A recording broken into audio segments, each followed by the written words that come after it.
So in the last video we showed you guys a lot about how the control stick works with dribble moves, and the control stick's also used for shooting this year. So if you hold down the left trigger, the right stick becomes a shot stick like last year.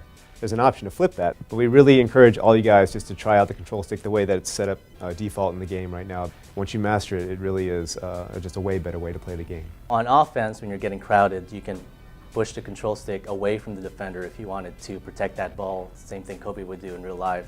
If you push the control stick towards the defender, you can kind of give the defender a little nudge, create that space, something Paul Pierce would normally do in game. There's a bunch of things that people really didn't like with 2K12. Speed was one thing.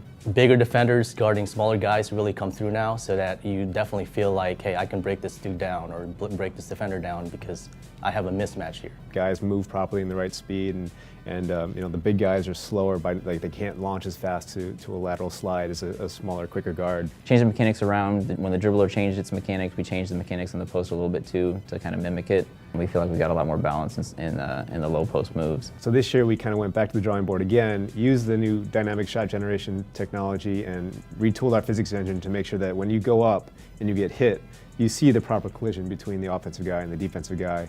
And the cool thing about it is when you get into the air or as you're landing, you'll always see something different when you attack the basket. So you'll see guys, you know, go up strong.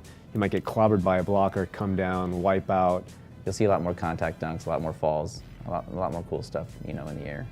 You know, if it's a really hard hit, he'll grab his head like, oh, he's hurt, or he'll grab his limb. He might get, you know, he'll be out of the play for a little bit.